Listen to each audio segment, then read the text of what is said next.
si sta alzando la canzone popolare, se c'è qualcosa da dire ancora, se c'è qualcosa da fare. È importante costruire l'alternativa perché ormai il centrodestra è chiuso nella sua sirte di Palazzo Grazioli e come tale non ha più nulla da dire e da dare se non quelle di aspettare la propria fine politica, ma noi dobbiamo poi ricostruire dalle macerie un paese che è indebitato, che non ha più alcuna fiducia nella politica, che ha una marea di riforme da affrontare al più presto, soprattutto che è un paese senza lavoro. E allora in un'ottica di questo genere noi riteniamo fondamentale metterci la faccia adesso, non il giorno dopo con chi vince, come in molti fanno.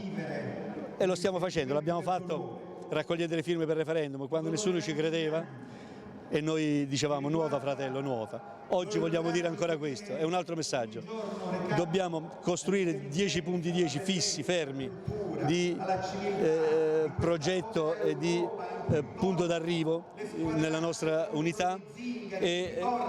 cominciare subito anche con la fase delle primarie, perché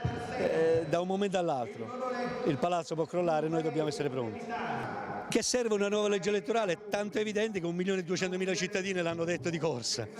ma quale legge elettorale vogliamo capirla, perché non vogliamo cadere dalla padella e alla brace, soprattutto non vogliamo